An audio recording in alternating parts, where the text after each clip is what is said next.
for the promotion of engagement, action, and knowledge. It was started in the year 2018, and we have completed 2 years of its journey.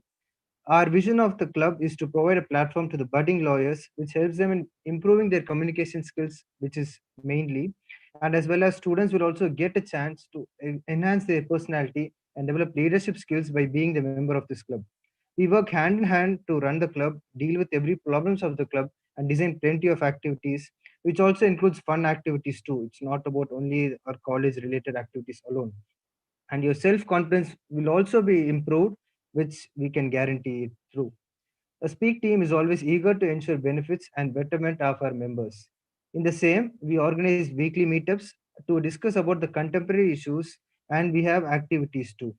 In the recent year, we have organized quiz competitions, debates, and several other rounds of discussion on various topics done by our faculty members and guest lecturers too. The ultimate aim of Speak is to inculcate fluent public speaking. And for the record, we would like to proudly say that we have been awarded as the most active committee of our college. In my personal experience, I had a very good time with all the fellow members, and I got to know many of people and many faculties through KLE Speak, which also enhanced my knowledge and my public speaking too. So I'd like to invite Ms. Zenia to proceed with the event. Thank you. Thank you, Adityan. Thank you for that warm welcome. It is with absolute delight that I welcome each one of you to this Debating 101 workshop.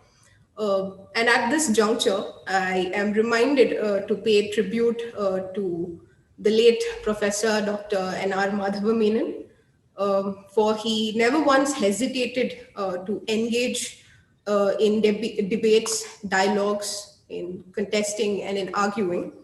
And it is precisely, this demeanor of his that went on to lead to several engagements of the nature of hosting open house debates on a variety of themes, which in fact started off this culture of dialogue and debates at the NLSIU. Since then, the students of NLSIU have turned no stone back, and we see that they have consistently gone on to win several debating events, be it, say, constitutional law debates hosted by the US Consulate General, or the parliamentary debates, or taking to the international forums like, say, World Universities Debating Championship or the United Asian Debating Championships. So the reason why I brought this instance to light is to highlight the fact that they all in fact started off somewhere, and most importantly, over and above starting off somewhere, the emphasis was on to consistently keep up with this practice, which led to the evolution of a culture of dialogue and debating at the NLSIU. So at this juncture, what I'd like to highlight, or rather than convincing you on the line as to why you should debate, I'd rather assure you that the three speakers for the workshop, who are themselves very seasoned debaters, through the course of the workshop, they'll ensure that you would be made to ponder on the line, why not debate? So with those lines, I'd congratulate you on taking the first step towards actively learning about debating. And most importantly, let me remind you all to take to the simulation exercise that is planned towards the end of this workshop, and actively keep up consistently with the practice of debating. So thank you all. I'd like Adityan to take over. Thank you.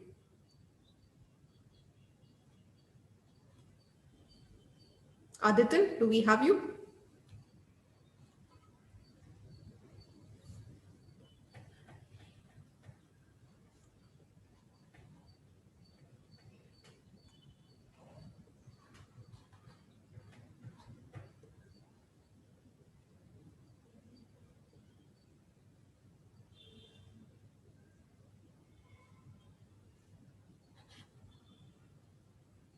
Excuses. Anyway, it seems Adityan is caught up. I request the first speaker for today, Harish, to kindly take over.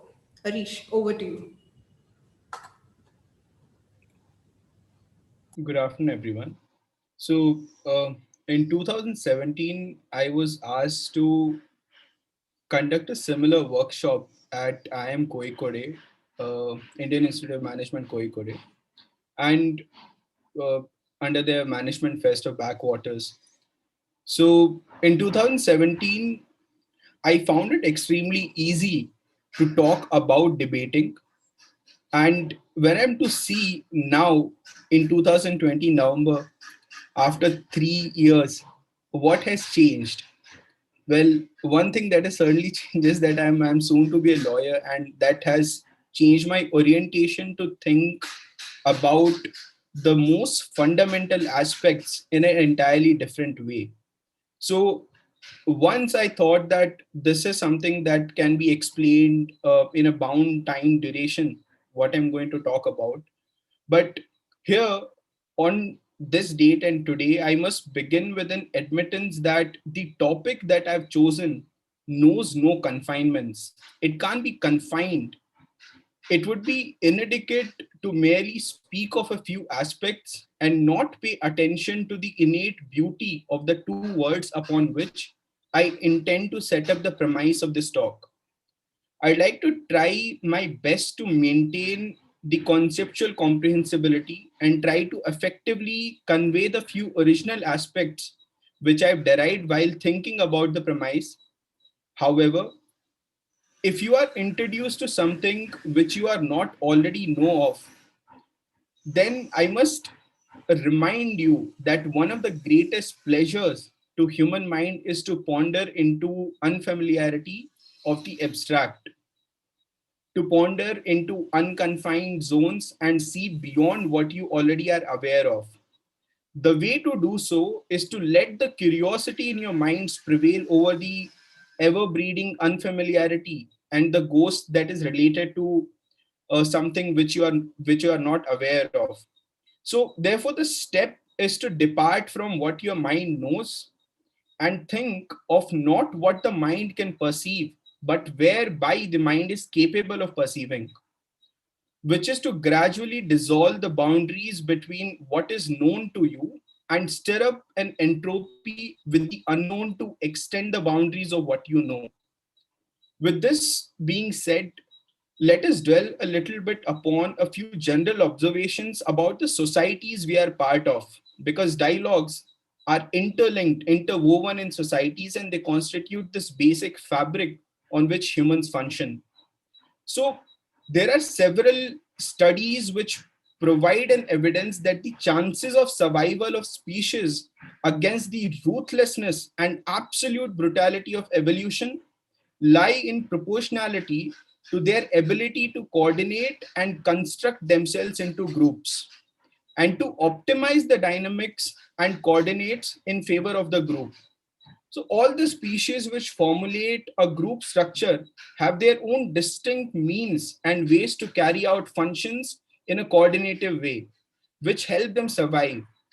But look at us. We Homo sapiens have managed to step beyond the questions of mere survival and have successfully managed to assert at least a concept of meaning to our individual lives.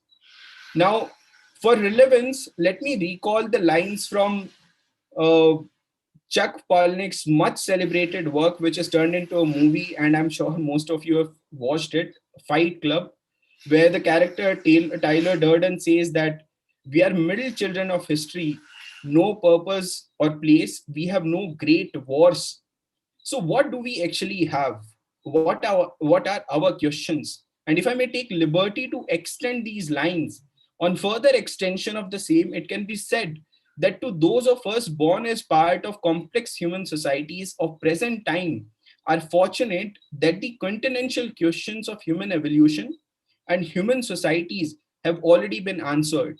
That is to say that the wall has already been built, and what remains now is to cement the crack of intricacies, which offer us problems of different nature than what the generations before us have faced. Now, the questions of human evolution is a concern of not societies, but of pure sciences these days. What remains as a matter of great intrigue to humans in general, to all of us today, is not the evolution of human societies or not the evolution of humans, but the evolution of human thought. We have been able to clearly draw lines between what belongs to a structural objective truth and we have successfully managed to categorize them into pure sciences. And what remains as a concern to societies is the abstract idea of how we conduct ourselves as a group, as a society, as a locality, as a city, as a state, as a nation, as a world. Now, to give a more clarity to what I am saying here, this is this is a diagram where at this stage the information that we have is entirely random and we are not aware of. So there is a progress that our information or how we perceive the world follows. There is a curve that can be traced. So initially we have randomness and information where we are lost, we do not know how to structure it. Then it goes through the process of human thought, where abstract thoughts are organized and they are turned into an objective, something which is recognizable, which is quantifiable, and something which provides its uncertainty. In certainty we find familiarity. So that diagram we just saw is an example of how we have managed, is an example of how we have managed as societies to move to a more objectively oriented way of living. Now, well, you may ask that how is it that how are we different from ants? Ants are very ants form very complex societies, and their structure is definitely complex, and so is every other animal who hunts and who make efforts to survive in groups. How are we different from anything that goes around us? And it's been a philosophical debate for ages which relate consciousness, which is a standalone feature to humans, to the language that we have adopted over time. Now, language, there are numerous studies to prove that language can be given a higher pedestal when we talk about tools which have helped humans survive.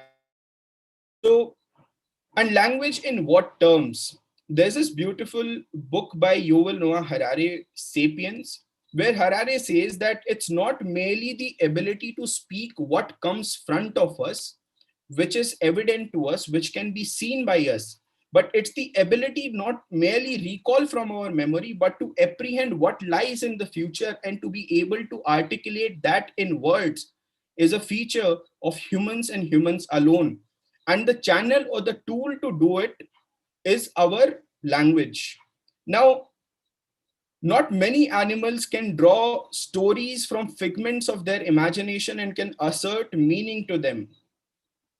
Not any other species but humans can think of fiction and then bring it out on paper and write wow-worthy works such as Lord of the Rings, Harry Potter. These are abstract ideas which have been given or brought to life by the tool that we have for our existence and survival, which is language. Now, what have we lost in exchange of language, and why is it so important tool? There was an experiment conducted all across the world by various neuropsychologists, neurologists, and people who studying behavior psychology, so to speak, with chimpanzees. Now, our immediate ancestors. So, it was found that chimpanzees have a ridiculously sharp memory. They have an amazing ability to recognize pattern and work with complex problems with engage with the patterns. Now, humans seemingly on a comparative scale lack this ability. There is a hypothesis which was proposed after this experiment, which is called the cognitive trade-off hypothesis.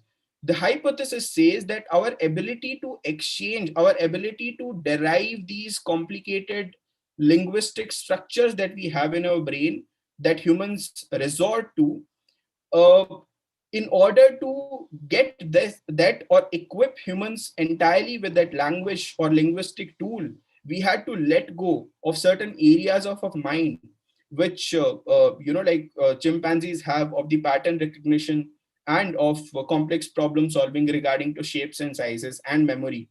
So it's we have lost a few things. We have made a trade-off to be able to equip ourselves with precise linguistic assertions which we are able to converse in these societies. Now, so certainly we have lost something, but we have a tool which has extended beyond the tool of survival and has made us restructure our societies, has made us restructure and rethink that why we exist altogether. So today, the idea of this talk in the next 50 minutes would be to sort of deconfine the whole mindset that people carry that language is a restrictive barrier, so to speak, and change that notion and align it with a more universal and abstract approach, which certainly can't be confined in objectivity, because we are not talking about sciences. We are talking about something that's subjective to all of us. And why it is subjective, what are the flaws of it, and how we deal with those flaws is the main theme of the talk that we are going to have in the next 50 minutes or so. So now we're excuse me, we're talking about importance of language. Well, the most important use of language is to articulate and to define, to take shelter into the abode of familiarity which all humans like, and to be able to relate to what it offers. I would be clueless if I did not know Kannada, as most of you who have taken admission.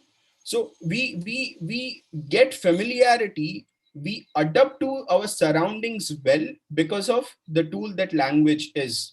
We have been able to successfully restructure our societies, restructure the social hierarchies merely on basis of this tool, that how effectively we can use language to convey the precise thought or chain of thought that exists in our head. Now, from a tool of mere survival, we stand today at a place where language is a tool for conflict resolution, which in itself is a successful survival technique that humans have. How is language a conflict resolution is to be dealt later. Now, it's a complex tool for humans and exclusively for humans. How we perceive the world is arranged automatically as per the linguistic vocabulary that we have or we carry in our heads. Now, the biggest benefit of human thought is not the above mentioned objects that I mentioned, that we have restructured the societies, we have managed to survive for these many years. This merely is a part that of the tool that we use on daily basis. But the biggest benefit of language lies in something which I call to be able to trace the evolution of human thought. Uh, I have a diagram to just show that. Now, when we are talking about evolution of human thought, let's look at this diagram. This is the time which is ever growing, ever moving forward. And this is the trend of social progress. This is the trend or structure of human progress, which is upwards. Now, inception A, or A point, let us assume to be a point where we derived language as a tool and we started using it effectively. And ever since then, because of the language that we have recorded numerous things, we have spoken numerous things, we have made or come up with a lot of stories. And now inception Y, for example, is let's say birth year of all of you folks, like birth year of you folks and mine, or let's say that this is 2020. Now a baby born in 2020 has two resorts or two curves that he can follow. We can be ignorant of this entire aspect of this entire timeline of human thought and continue to live in a flat curve, or we can take up the responsibility to align ourselves with the evolution of human thought and how human thought has come into being and how human thought shows progress. So this is trajectory A, which I believe all of us must resort to, and the tool to resort to or align ourselves not only with humans but with humanity is certainly the language. So the recorded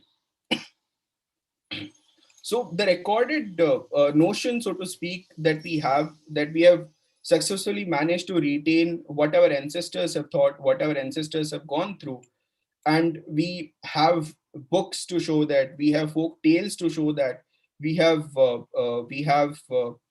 numerous works of cultural works, and numerous ways of expression with or without language, which show us that where we come from. So the biggest benefit of language as a tool after its survival cause is its ability to align, or its is the opportunity which it provides to align us with the entire humanity, and how we have come at the stage where we are right now. Now, well, that was an aspect of language that we must understand, and according to me, this is the biggest benefit that language or linguistic tool provides when we have moved way beyond our survival instincts. Now, the question is that, what do we differ upon, and why do we differ? Well, we have language, we have different vocabularies. I may know a few extra words, and you may know a lot more words than that. So we have different languages, we have different tongues that we talk in. And since language is a tool, then we must understand that every tool, just like every tool, it also offers a few setbacks. Like you can't take a screwdriver which has four faces and try to open a screw that has only a flat face, right? So now, to see where are these complex dilemmas that language creates, and why do we differ, and why do we humans, we have these distinct choices that we make, so to speak, is a worth to ponder over. Now, the answer to this was more or less given by Immanuel Kant when he was trying to structure or provide a structure to the metaphysical, to structure to metaphysical branch of philosophy, so to speak. Now, metaphysics is basically what exists. What is physics is what is tangible, what can be seen. But what lies beyond the tangibility is to be dealt by metaphysics. Now, in Kant's critique of pure reason, which by far is one of the greatest works of philosophy, Kant says that humans perceive our all the information around us by the sensory organs that we have. We see with our eyes, we talk with our mouth, then we hear and we feel. Uh, these are sensory perceptions that we evolve with. Now, how I perceive the world is way too different with how you perceive the world. And it is this perception which is an underlying, or like a bottom line, which is created, which causes us to differ. So the point of me, excuse me, the point of me asserting this is that indifferences between human beings are as natural as the language we talk to us is.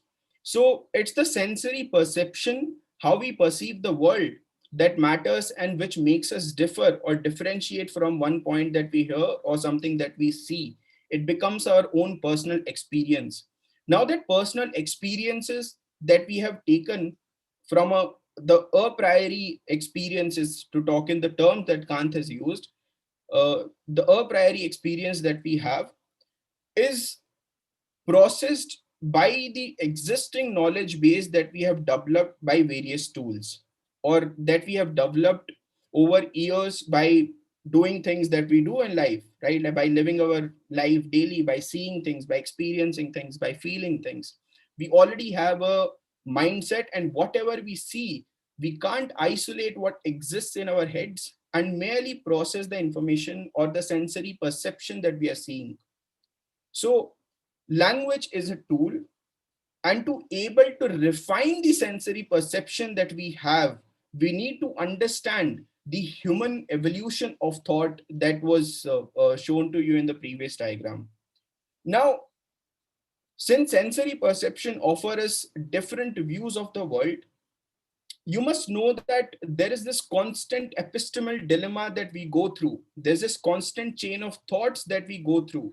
There's this constant judgment that you enforce upon yourself, whether this is right or this is wrong. So the arguments in human society, or these differences in human societies, which I call as arguments, they can be categorized in two main categories. Now, one is the internal arguments. These internal arguments are arguments of your own, right? Which are inherent to us, which is the conflict between your sensory perception and your head, what your human will wants, what you want to do, and what is right in your head, right? The internal arguments are those which are inherent, the consciousness and subconscious choices that we make. This is what the internal arguments are related to. And then there are external arguments which depend on the externalities that exist around us, the society that we live in, the city that we live in, the policies that we are governed by, the laws that which govern us or which are enforced upon us. Now, to find the objective meaning in life in the subjective ways we live about, argumentation is an art which needs to be mastered. The premise of this talk here would like, there's a milestone that we have reached where I think that I've established that the ability to argument with external sources that you see around you is different than the argumentation that you go with on daily basis with yourself. That is the argumentation with self. So debating is not confined to, or the art of argumentation is not confined to when you're talking with someone who is, well, you've met, or some of your friends, or you're debating in some competition. It's not confined with that. It's not confined to that. The art of argumentation, art of debating is very personal to you, as you are in a constant debate with yourself every time you have to make a choice, every time you are given a dilemma of choice. This having set apart, now we move, let's resort to comfort of our own tool of a priori sensory knowledge, and try and comprehend how to make rational decisions, or how to make rational arguments which impact our rational decision making. Let's take an example of a cigarette. Now, the person who buys a cigarette for certain knows that that cigarette that he's buying is harmful to his health, is injurious, and can cause serious health disorder if he continues to smoke. But despite that, what he wishes to do falls prey to what his head knows, no, does not fall prey to what his head knows. So what he wishes to do, the wish to smoke a cigarette, stands over what he knows is to be rational. So that's a conflict that exists. And there are numerous diversions we have to take if we are to talk about this particular example in a context of one human. But let's move to the external argumentation style, and let's take the same example of cigarettes as in the society at large. So just like a human has a tendency to smoke a cigarette despite being well aware of that it is harmful to him, in the same way the societies also have their own will. The societies also have their own customary processes, customary traditions which go along, which needs to be debated, and on what rationally comes from our internal arguments or internal debates that we have. Excuse me. Now, debates and arguments are needed in order to keep the social structure intact. In order to keep the will of societies, we need to debate. We need to debate with the externalities which extend beyond our internal dilemmas. We have to open up to world around us in order to restructure and control the will of societies which are enforced on us on daily basis. And to take example of how the will contradicts what's rational, we can take the example of the rereading of the penal provision which held homosexuality as illegal, and held it rather punitive. It was a criminal offense. The customary practice which was kept aside in the Sabrimala temple judgment. So there are contradictions which exist in us, and in the same way, there are contradictions which exist in societies. So, in order, there is a constant debate that we have, and then there is a constant debate that exists in societies around us, which influence us. So, regardless whether you are interested in the debates outside, which are happening all around you in societies, or you're not interested in them, you will be influenced by that.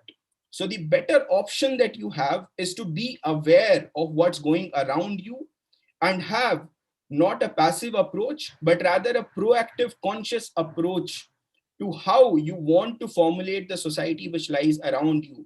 And that's where the debating aspect of external argumentation comes up.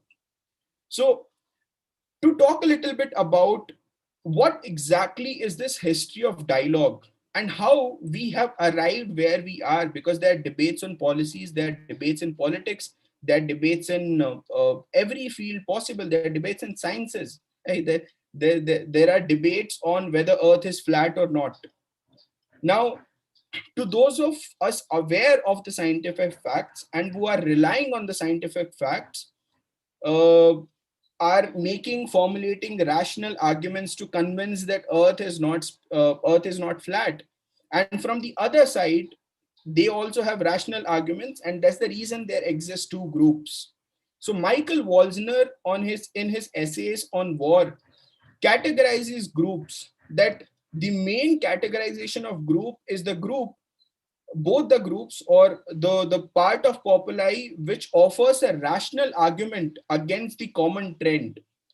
If that is done, then there are two groups with conflicting rationale that we have in societies. Now let's get back a little bit into history of dialogues, and let's try and see that where have we come, and from where are we going, so to speak. And to take up history of dialogue, so to speak, we can take example from Mahabharata. The Bhagavad Gita is basically an convincing argument, is an attempt to persuade by Lord Krishna to Arjuna, where Krishna provides first a material reason that go fight, you are in a war, go fight. Arjuna is unconvinced because the rationale of Arjuna and the moral lean in Arjun saw something which is beyond the material conflict or material persuasion that Krishna was trying. After that material persuasion, Krishna tries for a metaphysical reason, that you go, there is spirituality, and go and kill these evil demon spirits that are all around you for sake of dharma. Arjuna still remained unpersuaded. Then Krishna provides an ontological reason that the world would be a better place, right? There's this uh, goodness associated. There's this moral act associated with the killing of what the evil around you. Arjuna still is unconvinced, and then Krishna gives a divine reason where he shows himself as the god, where he tells or asserts that he is the manifestation of God himself, Vishnu himself. So this apart, we can take example of Shakuntala, who was forgotten by Dushyanta and goes to his court after birth of Bharata, and makes a compelling argument that even though he is king and he is capable of committing wrong, and Dushyanta abandoning Shakuntala is a crime, and Dushyanta had to accept that argument and not disagree with her, because the argument was impenetrable, based on reason, based on dialogue. So when we talk about Mahabharata, when we talk about these great wars, uh, the time when Draupadi persuaded Yudhishthira for a war which he wasn't ready to fight, and we can go back to Greek mythology, Iliad by Homer, where underneath the brutal war that went around, the physical atrocities which were laid upon people to assert a certain thought, there were these dialogues which existed in parallel. The dialogues, the consistent dialogues of Odysseus, Phoenix, and Ajax to Achilles, to constantly think and ponder over about the moral right and moral wrong. So, with the physical conflict that we have around us, the action orientation that we have around us, there always exists this parallel art of persuasion in every situation. Until there's this movie that I'm reminded of. It's Halloween. One of the directors is John Carpenter, where Nick Castle plays someone named Michael, who is a numb psychopath who goes on a killing streak and can't be persuaded by tools of language. So until you have a numb psychopath, there always is a possibility to convince someone, to persuade someone. And this art of persuasion is as ancient as mountains and the sky. Even when we did not have languages, there are anthropological evidences which provide a source that that how during the rains, during the thunderstorms, the male hunters were rather most of the times was stopped, and in bad weathers, people chose to starve instead of going out for hunting. So to reiterate, excuse me, to reiterate, I believe that humans have evolved in more and more organized structures. We are at a stage or juncture of history where the time of dialogues has come. We don't, we have evolved to acknowledge non-violence. We have evolved to acknowledge truth as fundamental establishments of society. And you can see around us there are internal conflicts that exist between countries, and then there are geopolitical conflicts that we have, but there are no international wars, so to speak, until the leaders are extremely authoritative or dictative in nature. So this actually stands in as an evidence that the structure of societies that we wish to resort to is built upon dialogues and debates to create more harmony and to move away from this entropic, indifferent system that exists around us to resolve conflict between the groups that we have. Now, this stage I have another diagram. Uh, So, when we are talking about established societies, you can think of this as time where we are progressing as society, and this is structure of social progress, so to speak. We have evolved where we have a few established set of beliefs, established social structures around us, where we have determined political structures, and what needs is an improvisation. Now, what lies above the social structure is the line of equality, as you can see here. Now, there are groups, there are conflicts which are in society, which need a social thrust to make it to line of equality. And to reach to this line of equality, we have numerous wars all around the world. We have physical violence that people have resorted to reach to this line of equality where they get an equal status. Now, equality is something which is measurable. Equality is something which can be accounted for. Equality is something that can be evident how societies conduct themselves. So the attempts of violence are to reach the line of equality. And after the line of equality lies the individual freedom of liberty, or the individual freedom and liberty, so to speak. So we have a social we have a social thrust which pushes societies and social groups, excuse me,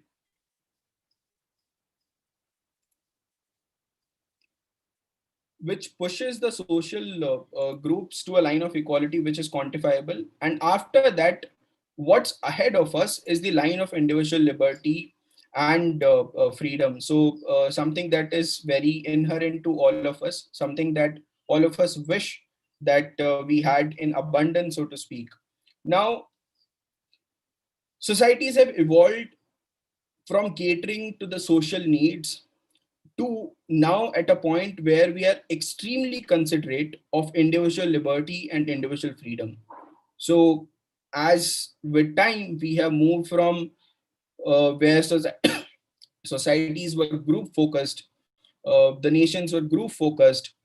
There was a majority stake which is always upheld and which is given a priority. We have moved to a place where individual liberty is given equal amount of consideration. And the classic example of such attempts being made exists in our constitution under part 3 of fundamental rights, where they are acknowledged as natural rights, and these are not rights which the state is giving, but the rights which the state is protecting. So that's one thrust. Now, before or below the line of equality, you have an option of dialogue, and you have an option of resorting to physical violence, or you have an option of resorting to clear violence which causes loss of life, loss of property, etc., etc. But once you are at that line of equality, after and above the line of equality, it's merely how well you are able to assert importance by your linguistic ability on the right that you have. Why is it that your right to do something which is individual to you should be protected, should be given importance? Freedom and liberty are two very subjective and vague terms, and that's what we have come to. We live in times when language is the only tool to make others understand and make others understand and realize that what you have is important to your own life, and that needs to be considered. And a classic example of this would be that there are around 166 gender neutral pronouns or gender pronouns, gender assertions which have been adopted by Canada in the last 2-3 years, where that's a classic example of how individual liberty is taken into account by the legislation and by the lawmakers. And this acceptance of vast variety of pronouns came in existence because there are groups, there are individuals who are articulating arguments again and again to promote this individual liberty. This brings us to the second milestone, where I wish to assert it again that the time of physical violence is gone, and now, in order to structure the society, in order to claim what you think belongs to you as an individual from the society, you need to be equipped with appropriate arguments and appropriate language that helps you articulate your claims in a more structured way, where they sound appealing and which are impenetrable by the authority that exists, which approves of them. Now, when I say you must have, at this point, I wish to clear another thing that I've been emphasizing upon language a lot for a while now. And then you must be hearing these notions around you that uh, what I call the facade behind this entire simplification of language. You must have heard that resort to simple words. You must have heard resort to what is understandable. But I would like to comfort you by saying that do not resort to simplification, because the dilemmas of societies need a precise assertion. And if there is a precise word for how you think something to be, then go ahead and use that word. Improve your vocabulary, make it vast so that it can assert the same thought that exists in your head and that can be put out on paper. Now, the societal dilemmas, the societal problems are extremely complex, and you can't accept uh, the social engineers such as lawyers, such as anthropologists, such as sociologists. You can't expect these people to resort to simple language to define such complicated, complex societal problems.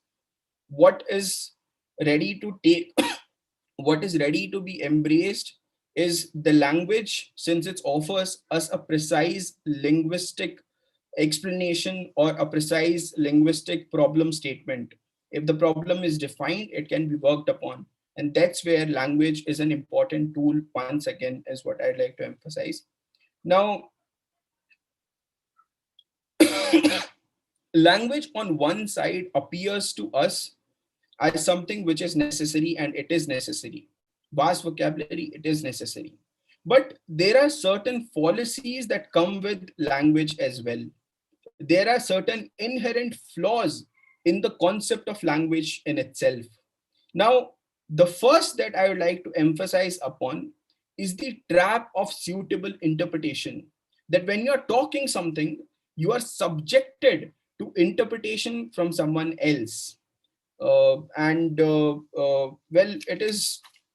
it was a self-proclaimed communist who lives in our times, Slovak Zizek, who said that we feel free because we lack the very language to articulate our unfreedom, right? So and the second, he goes on to emphasize, Zizek goes on to emphasize that how when the problem or the unfreedom that we have is articulated, then it is conveniently interpreted by the authority or by the one who is giving you or enforcing or ensuring to enforce your rights.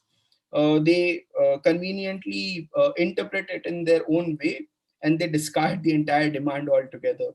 This is what Slovak Zizek had to say, that there is a convenience of interpretation that exists, which is a tool for a group which is more authoritative, for a group which is majority. Now, language for years, dialogues for years, has been used as a tool to get into power. The more articulate a person is, the higher the tendency is for others to accept him. The more considerate a person is of the three aspects that Aristotle defines in his art of rhetoric, that one should be able to understand the psychology of emotions, one should be able to articulate those emotions and then use those emotions against the person, and then one should have an idea of what informal reasoning is. This is what Aristotle says. And it was in the ancient Greeks, Athens time, when the democracy was newly formed, art of rhetoric, school of rhetoric, where they taught them to, uh, you know, uh, persuade or strengthen an argument which in its nature is weak. So that is what rhetoric was about, that you have a weak argument and you have a strong argument. Now, rhetoric is that you temper with a weaker argument to make it a strong argument. This must make you question that if a weak argument, which has no reason, which has no logical establishment, can be strengthened by a skill which can be acquired, then that points out a major fallacy that exists. Now, people who come to power with art of rhetoric, they are referred as a demagogue, who has a tendency to play with emotions of people. People who come to power, they have this tendency to not let any other thought or any other argument apart from their own prevail in the societies. So that's another fallacy, or that's another flaw of language that exists, which needs to be tackled. Now, well, there's this slight thing that I remembered. So there was a sophist. Now, people who taught the art of rhetoric, it was a formal branch of study which was established. People who taught rhetoric were called as sophists. Now, sophists were in high demand, and I forgive me if I'm not able to recall the names, but there was a student to a sophist, and since he could not learn to argue, so what the sophist does is he files, and the student did not pay him his fees. So what the sophist does is he files a case before the authority, and then well, he says that if I win the argument, or if I win the case in the court, then I am getting my fees for certain. And if he wins the argument, then I can say that I have made you win one argument, and I can still get my fees back. So this was art of rhetoric which was used, and there were trained people who taught this art. And Plato had objections, the author of Republic and one of the greatest thinkers to walk on this planet, had an objection to rhetoric, and how he thought that this ability to make a weak argument into a strong one can temper with the societies and can temper with the very establishments of the government. And that was a very genuine concern that Plato had, which can be seen evidently today around us in societies.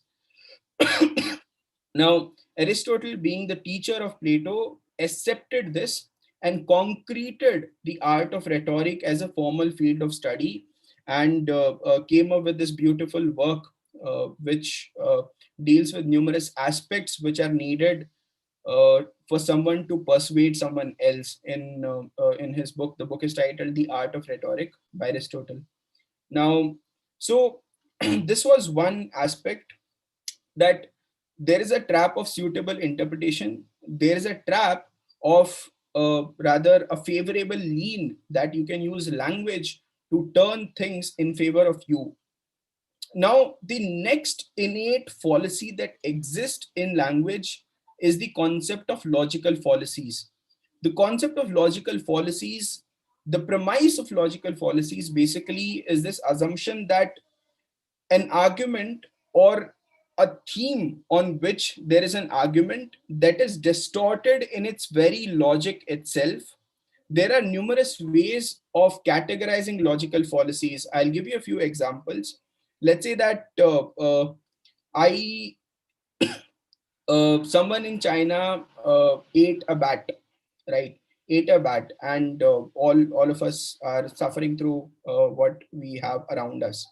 Now, the result of that eating the bat is coronavirus. So there is a conclusive end, that the result of eating that bat is coronavirus, is a conclusive end. Now, can I extend to say that people who have died during this time of coronavirus, who were prone to pre-existing health conditions such as cancer, let's say, if someone who has died because of cancer, let's say that total 1000 people have died because of cancer. Now, can I say that someone ate a bat in China and 1000 people have died post that? It would be more or less kind of conveying that someone eating bat in China is a reason for these 1000 deaths and not their pre-existing condition, right? So this is a fallacy which is known as it the I think which is known as the inappropriate conclusion, or a departed or disaligned conclusive, where you take a logical assertion or a statement and then you conclude something which is not related to the causation. This is one such logical fallacy. As an example, you can say that the other kind of logical fallacies that exist are there are around 31 of these. Other example that we can take is that politicians use this a lot. Let's say that ABC happened, therefore uh, DEF did not happen. Now they would take only DEF and they would discard that because of these things, these did not happen, and they would conveniently blame that DEF did not happen without considering or ignoring the ABC aspect of it. So this is called random picking. Now you can conveniently pick aspects from a group of certain information that you might have, and then you may be able to distort it, right? So these are all logical fallacies which exist in language, and uh, a more elaborative account of these logical fallacies is given, I think, by by the modern father of linguistics, was a professor who was a professor at MIT, Noam Chomsky. So Chomsky elaborates that how the mere tool in itself can be an obstruction into substantive progress of human beings, and he has published numerous papers about the same. I'm certain I can send you a link to a few of those for more clear details. Now, these were three aspects and three sort of dimensions where language has flaws and how we saw that. Now, the other flaw that exists in language, I think, is the most important one to be recognized, is that it has an ability to temper with the truth. Language is a tool that departs us from the unitary truth that exists, because there are numerous philosophical arguments which can be offered that no matter how differently you perceive the world, but there remains an objective truth. And I just have a slide to substantiate what I'm trying to say here. There is an objective truth. And this is Parmenides, who was a philosopher, and he used to write poems about the philosophical observations that he made around him.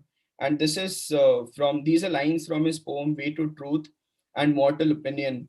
So Parmenides says that beside the trustworthy truth's unquaking heart, learn the false fiction of poor mortal's art. There are only two possible routes of inquiry, two ways there are seeking how to see, one that is and is not to be. That is the path of truth's companion trust, and the other is not, and not to be it must. So what these lines beautifully are trying to convey is that along with the truth in a different dimension exists an another way of inquiry. Now, for an overall development, so to speak, or an overall view, so to speak, you must resort to, or you must consider that there is another way. There is another way that exists, which is not truth, which is mortal men's opinion, which is formulated by how they perceive things around them, and how that has a tendency to depart from what's objective in its very nature. Well, this is what Parmenides had to say, and this is what we are seeing around us. That we know an entire era. I think it's extremely unfortunate, and it's worthy a laugh to even have a thought that we live in an era where our age is called the post-truth era. Now, this is what another tendency that language has in within it, and a sort of predicative tendency. Now, these false flaws, these flaws of language are not something that exist with language. These flaws of language are what make language language. Language is not merely an ability to assert things, not merely an ability or a tool to get justice and articulate things which will help you stand up for a cause or which will help you gain your independence. Language also is this flawed tool, so to speak, which can be used uh, on the other extreme as well. On one side, it has benefits that it offers us. On the other hand, it has the ability to distort the truth in itself. And both of these, whether good or bad, in your own perception, are language, and they exist in language as a trait. A language which only is a tool for the good is not a language at all, because there is no such language. So now, well, in the societies which exist around us, there are two general kind of debates that we see. There are formative debates, which basically happen when there is something that is to come in existence, which happen when there is something that is to be discovered newly. For example, we can take an example of any policy that is coming into being. So the debate that happens on the premise where we are actually bringing something new in development is a formative debate, that it is happening to create something. Now, such kind of debates in our society are very exclusive in nature. They are grasped by certain authoritative regime that governs us, or certain governments. So they take exclusive responsibility of it.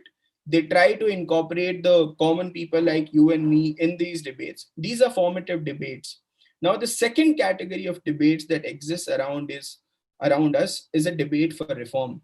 Now, what are these debate for reforms? Debate for reforms are, as it was mentioned in the beginning, that the wall already has been built, and what remains is to fill the intricacies, to fill the cement in these cracks, and to make it more plain and make it more suitable for everyone, to make it more perfect, so to speak.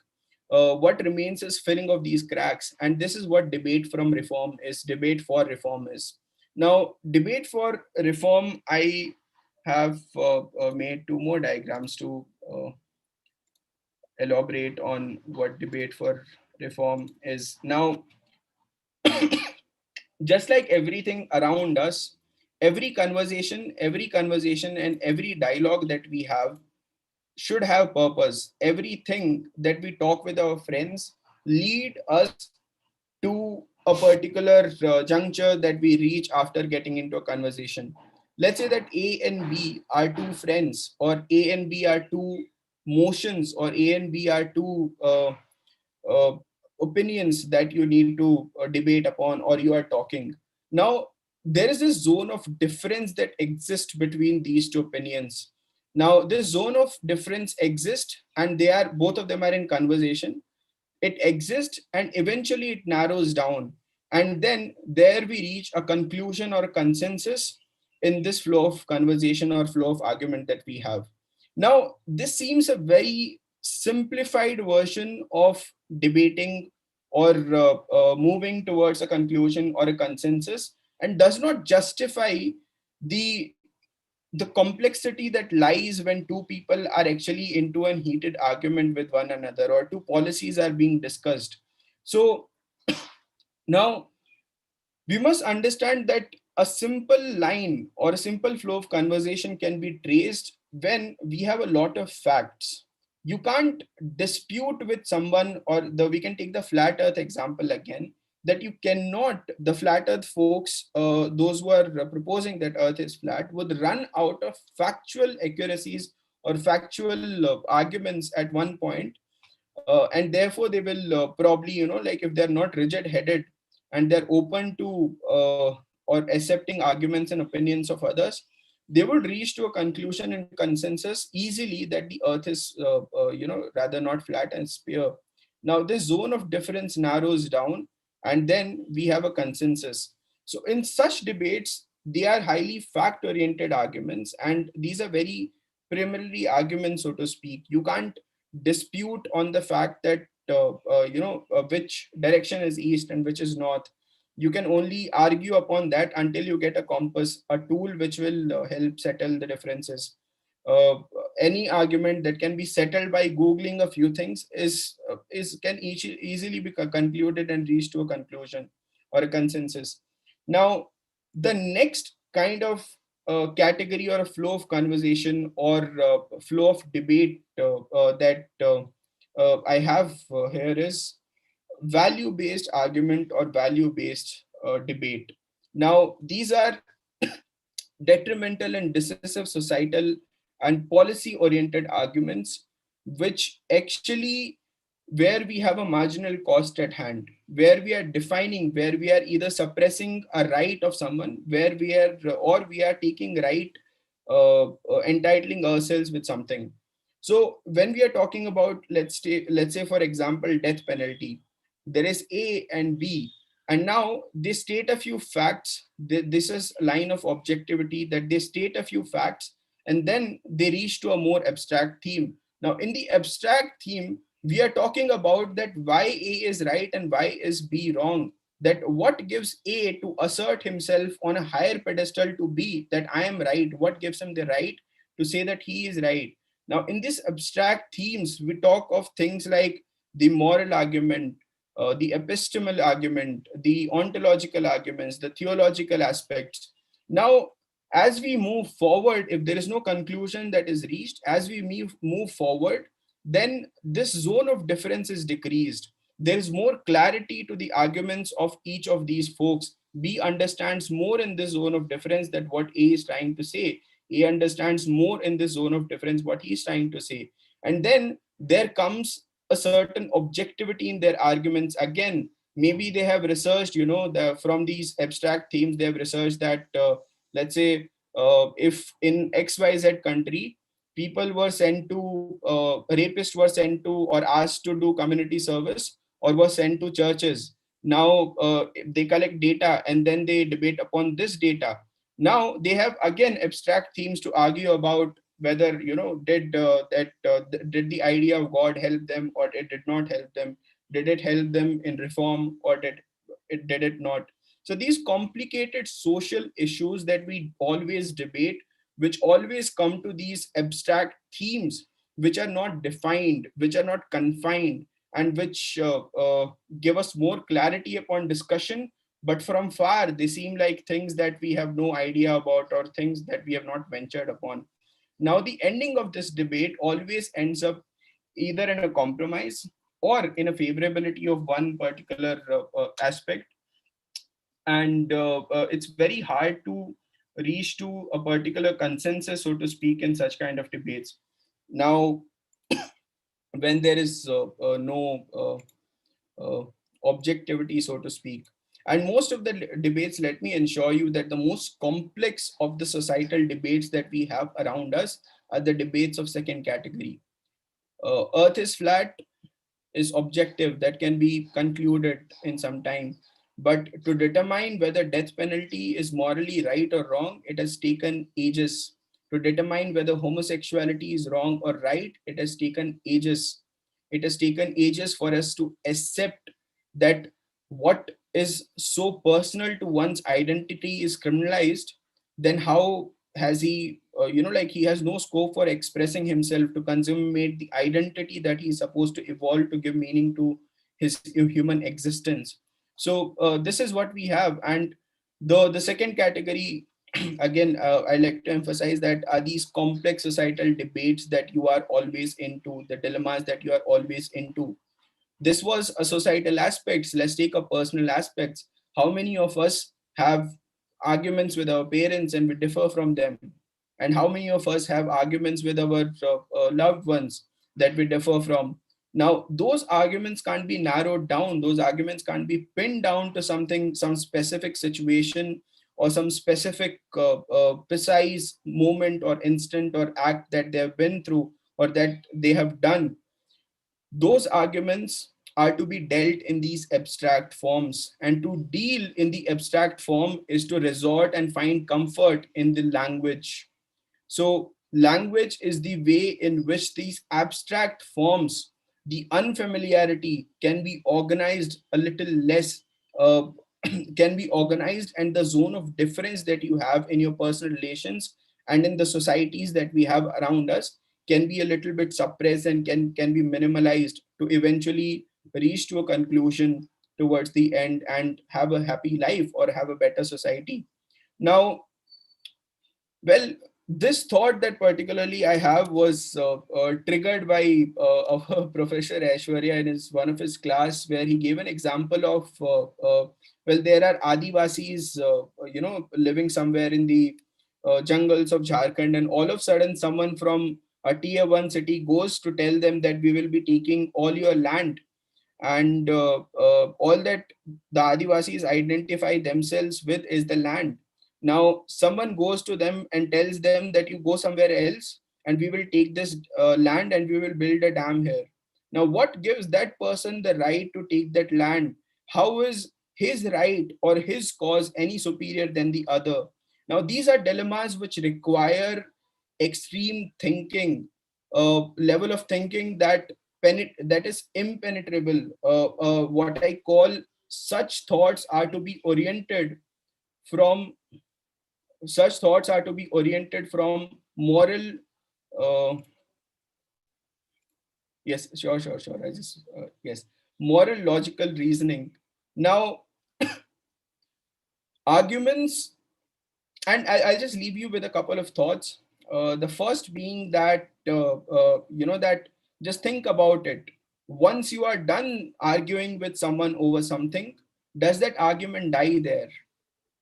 Because most of the strong and compelling arguments, which have often lost the debates in that particular context of society or that particular time, have lived to determine the fate of all our generations, have lived through the course of history in the minds of humans, in the immortal pages of these books that we read, to determine rights of people who are marginalized now, to claim what is there, to claim back our societies, to restructure our societies, to uproot the traditions that we have around us, to challenge the norm, and to counter in the face of authority that this is what belongs to us and this is what we want now. And this ability is given by debating, and this ability is given by argumentation and sense of argumentation, which again, so now, well, to end the talk,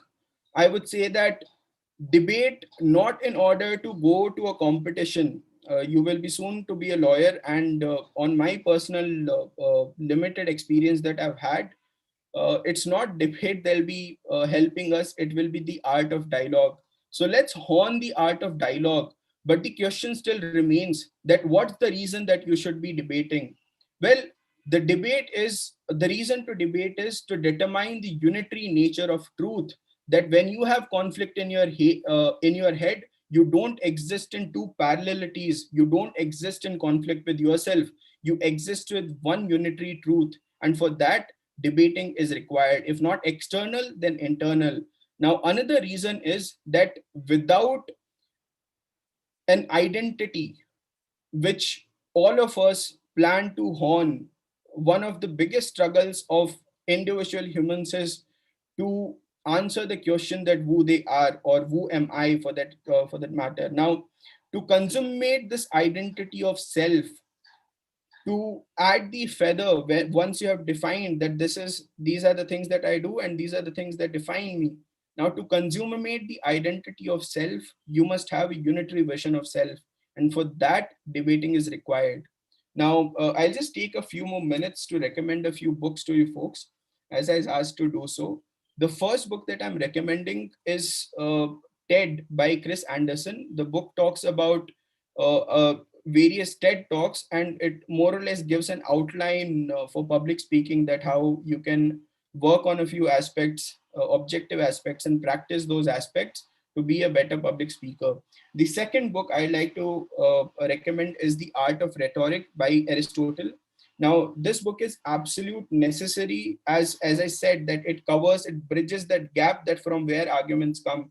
And the next book that I'd like to recommend is The Argumentative Indian by Amrita Sen, Nobel laureate Amrita Sen, Dr. Amrita Sen.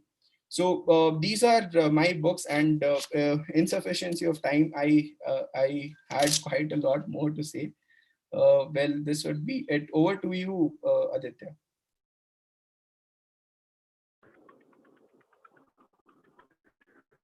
Okay, thank you, Harish, for your productive and interesting session.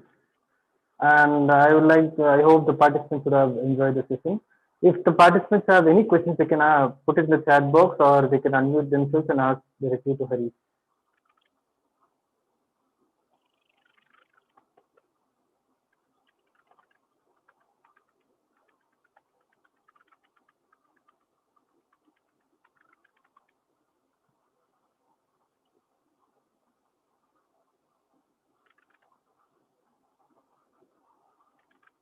Students,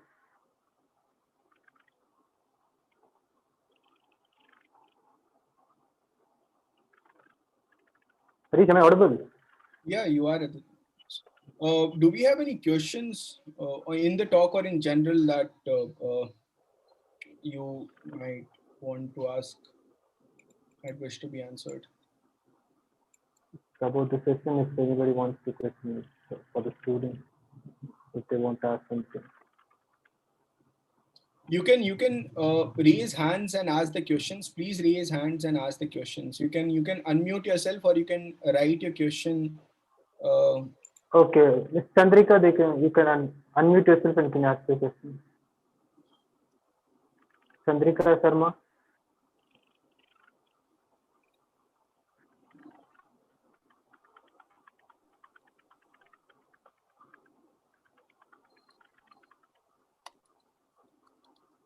so Gautam here is asking.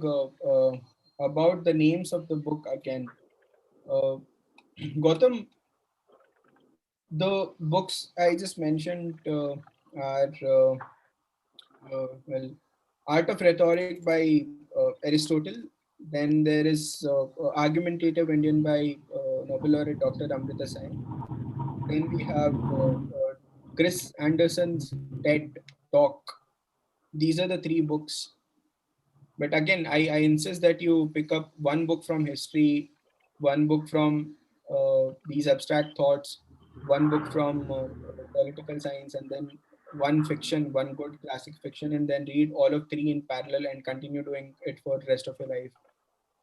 Uh, that would be a better approach. Chandrika, you can ask your question. Good afternoon, sir. My question was the same one which I want to ask. Now it's already told, sir. Thank you, sir. Thank you.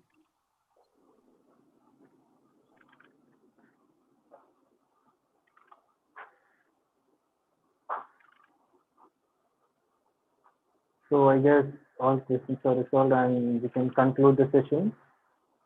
I thank Harish, Vashisth, and all the faculty in charge members, Mr. Ashwari Sharma and Ms. Vinya ma'am, for today's session regarding the debate. I hope to see all the participants for the upcoming sessions on tomorrow and day after tomorrow. Thank you. One moment, Aditya. I'll just take this. I like to leave you with this quote, which I think is will be very inspiring, so to speak, in for you to take back and then think over it. Uh, Ludwig Wittgenstein, who is one of the greatest philosophers, according to me, of all times, said that the limit of my knowledge are the limit of my language are limits of my world. So I'll just leave you this, and I think this should encourage you to work upon your vocabulary and skills which are related with language. That would be it. Thank you. Okay, Harish, 1 minute. I've got a question for you. His question Okay. was, how do you think technology is advancing our methods of our communication? Well, that's rather a very interesting question, which requires uh, everything. So there's this ever growing. Now I'm remembered of Edicott Peabody, who was one of the headmasters of Franklin D. Roosevelt. Now Peabody said that that the general curve of human advancement is forward leaning. So if we are to see this, then every advancement that we have made has brought certain drawbacks also, and has made us incredibly efficient at things as well. Technology is amazing, and it helps us communicate effectively, but then there is an annoyance to it as well, the colloquial text language that has come into existence, where what becomes WAT, so there's an aspect of annoyance as well. And certainly technology is advancing our methods, and with I think that soon enough we will have times where, well, you typing in your in your laptop something, Google searching something, that is a form of communication that we have, that is a form of interaction that we have with the computer. And with machine learning, artificial intelligence, we have these super smart algorithms, which I think will be soon enough be able to suggest us things that we actually want to see, and that's already happening. The binge watch feature and algorithms that you have on YouTube and all platforms like Netflix, they keep you hooked on because you are thinking about watching a feel good movie, and here it is, they just display it. That is also a form of communication. Then there are numerous other aspects which are being developed for good, I suppose. Well, it can be misused as well. But I would, despite all these, the best way I think is to again uh, not adopt these, but not depart from the traditional means of communication that we have. Adopt the technology, but send WHAT on WhatsApp and not WAT. So just keep the tradition alive, and let's see the technology naturally evolving into making our lives better. So everything that's happening, every advancement is for hopefully for better. That's what we can hope for. Any other questions from anyone?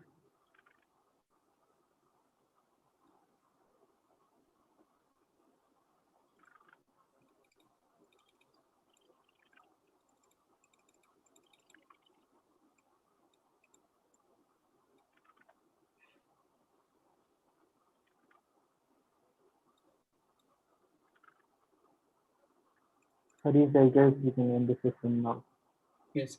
Well, I'd like to thank Aishwarya sir and Zenia ma'am for giving me this opportunity.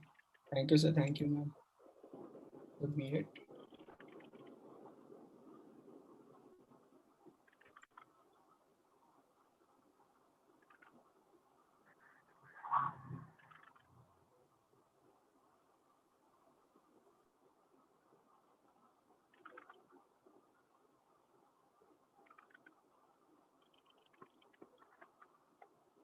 Thank you, students, for your participation. I am hoping to see you forward in the upcoming events on tomorrow and day after tomorrow.